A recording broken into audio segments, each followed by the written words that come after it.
a donut shop. Go figure. Which has to lead many to think that the cops aren't the only ones that like the tasty treat. 44 people were detained. Cue mass protests. Thousands of people converged on the streets of downtown Los Angeles. Cue Trump, where the administration felt the need to deploy 4,000 National Guard members and upwards of 800 Marines. All of this without California's nod,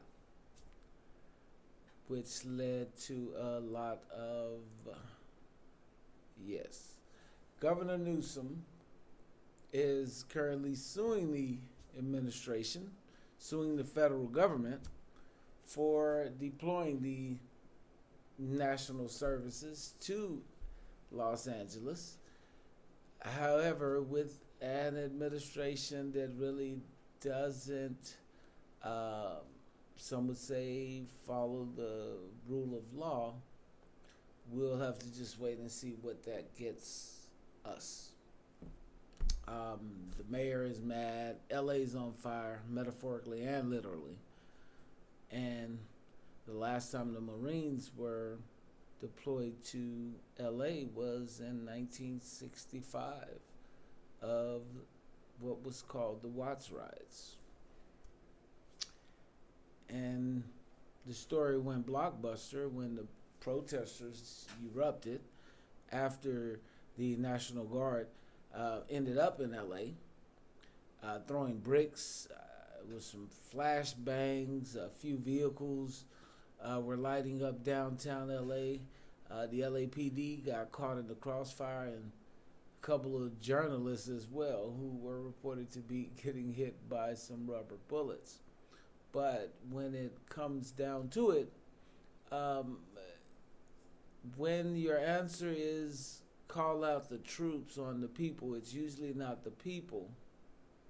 It's probably the policy.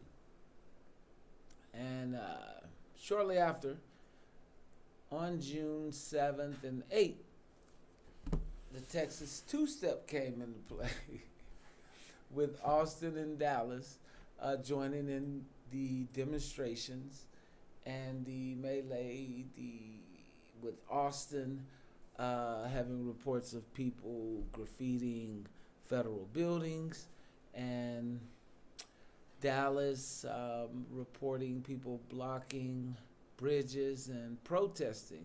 However, both events were handled by the APD and the DPD without the need for armed forces. Dallas was said to use rubber bullets and tickets. Austin was said to use tear gas. So, that being said, we could save some money there because there's been reports of the Marines and the National Guard being deployed to these places is costing the federal government upwards of $200 million. So if we're saving money, let's let the police departments, probably want to let the police departments handle their business. But in this climate, government is crazy. We even had the governor of Texas who decided to send a warning out to people who protested and didn't, follow the rules per se, and ended that tweet with FAFO, hashtag FAFO. And if you don't know, well, you're about to find out. FAFO is a slang term that means fuck around and find out. And I guess in the case of our government, if you're going to govern by memes, you're probably in trouble. So when it comes down to it, people, this isn't just a local drama. This is a cross-country saga. LA is locking horns with DC. Dallas is locking horns with the DPD. We have Austin having problems, and now Atlanta and New York has also joined in the melee. And I'm sure that's not the end of it. But when it comes down to it, smarter minds must prevail, because there are smarter ways to handle things than people going to jail and being hit with rubber bullets, across the country. There are currently a lot of protests going on. But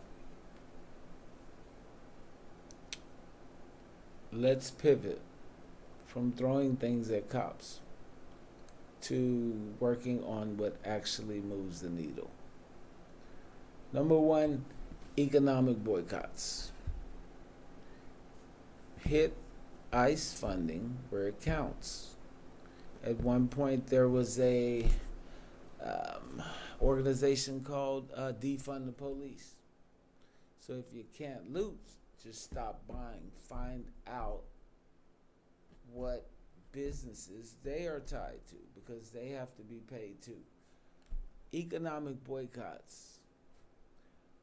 Set up community funds for people who are dealing with this. Set up group fundings that'll help detainees, and that will also help attorneys that are fighting this federally. And again, just use your head. Let's start using our head. Let's start fighting smarter. Let's start fighting. Let's pivot from throwing things at cops to working on what actually moves the needle. Number one, economic boycotts. I'm Hunter Ray, and today, forget the headlines. Here's what really went down in LA, Dallas, and Austin this week. So, as everyone knows, and or should know, we'll go from there. The immigration fight is heating up. Go ahead. The LA streets are lit. Austin bridges were shut down. And so listen, if your plan of action is stirring more chaos, what's the truth under the ask yourself, do you want viral headlines, or do you want attorneys that are fighting this federally? The ICE and again, agents, just use your head. Let's start using our head. Let's start fighting smarter. Let's start fighting. Let's pivot from throwing things at cops to working on what actually moves the needle. Number one, economic boycotts. I'm Hunter Ray, and today, forget the headlines. Here's what really went down in LA, Dallas, and Austin this week. 44 people were detained. So, as everyone knows, and or should know, we'll go from there. The immigration fight is heating up. Go ahead. The LA streets are lit. Austin bridges were